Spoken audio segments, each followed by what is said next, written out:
Hi, it's Lindsay Wilcox-Reid here from EquiPilates, and today I'm going to show you 2 exercises for key areas that riders really often need a little bit of help with to stay performing as well as possible. And they are the low back and also the upper spine. These exercises are going to help what's called your intrinsic biomechanics. Well, what's that? Well, extrinsic biomechanics is really anything that you can kind of observe or measure in riding, but in anything. So that could be kind of the angles of your joints, sort of where your legs are positioned when you're riding, any rotations or tilts and things in your body. But it could also include measurements of things like pressures, so seat bone pressure, stirrup pressure, rein pressure, anything like that. So really anything you can observe or measure from the outside. Intrinsic biomechanics is how the body is actually working on the inside to produce that observation or that measurement that you can see on the outside. So the inner workings really of the body. The first exercise is going to be a very simple, straightforward standing exercise that you can do in your stable before you ride. You can also do it at any other time. A couple of times a day actually, it's useful to do this. So here goes.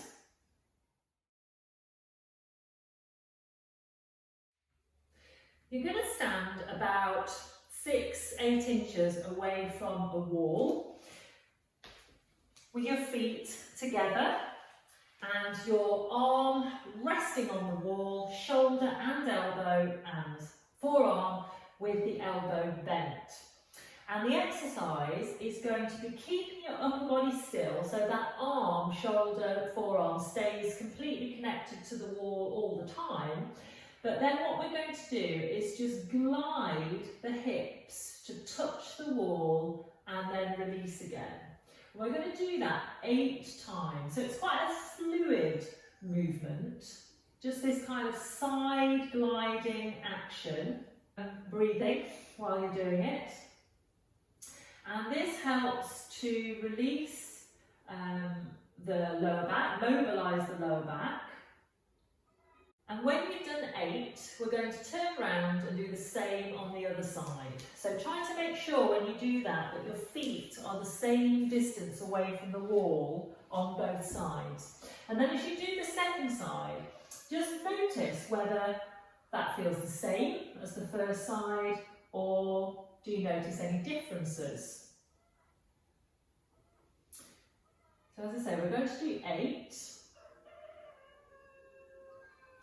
Making sure the movement is as fluid as possible.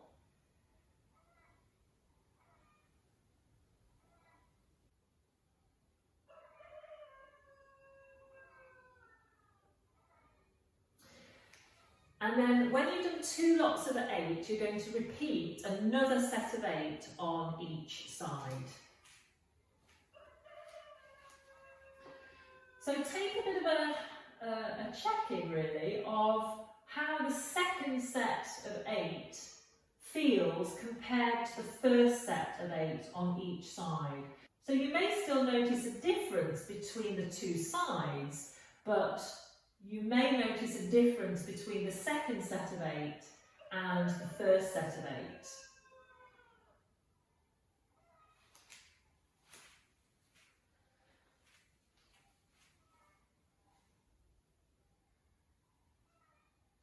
So these movements shouldn't be painful in any way.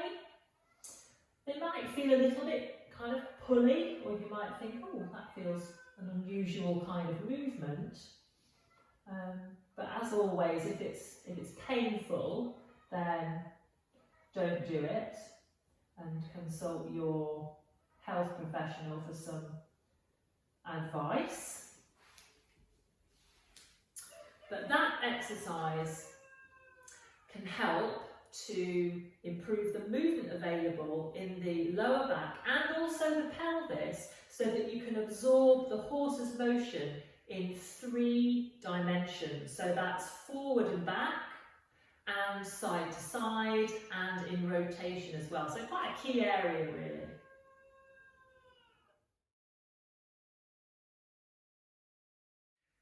So remember, don't be fooled by the fact that these exercises can maybe seem a little bit innocuous and that they perhaps aren't making you sweat or feeling as though they're particularly challenging, but they can be super effective in helping your body to absorb movement more efficiently. And that's what you need when you're in the saddle, as well as other factors, of course.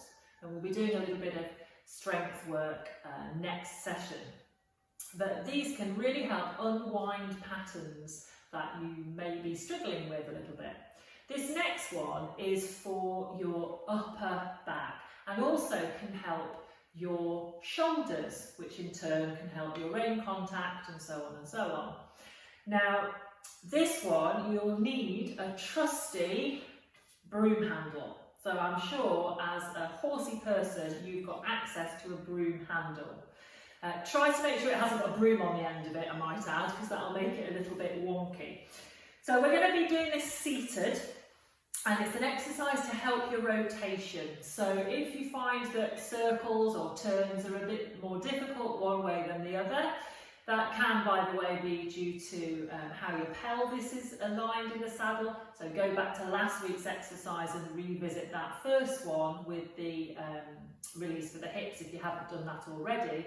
But this is another one to help. So turns and circles this is useful for, but also just absorbing the horse's movement and good healthy movement for your spine. So you might find that you want to put something in between your knees for this. I'm using Pilates overball, you don't need that. You can just use a rolled up saddle cloth if you want, or a folded up cushion if that's the closest thing you've got to hand. But just put something just between your knees, just to help, just steady really your lower body. So here we are with our broom handle. So we're just going to hold the ends of it. Pop it just behind your shoulders, so towards the top of your shoulders. And again, this should be reasonably comfortable to get into this position. So if it isn't, you might want to just leave this one for the moment. We're going to keep the eyes front. Make sure you're settled and even on your two seat bones.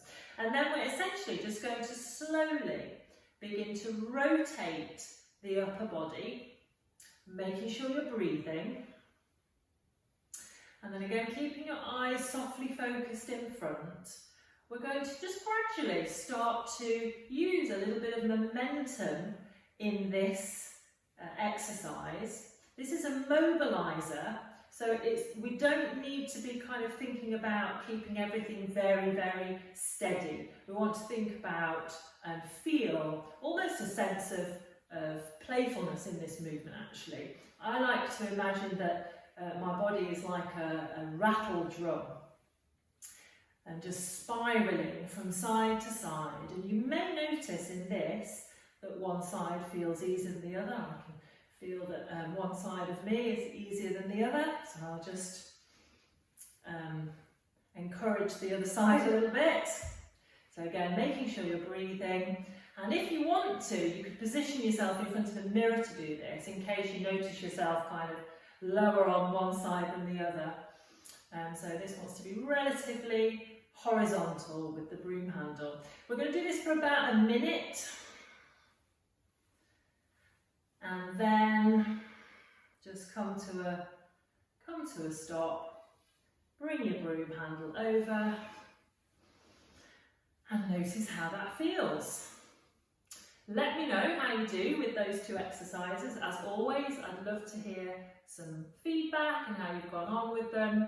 And remember to check back for the next video where, as I mentioned earlier, we'll be doing a little bit of strength work for your pelvis, hips and bottom. Take care.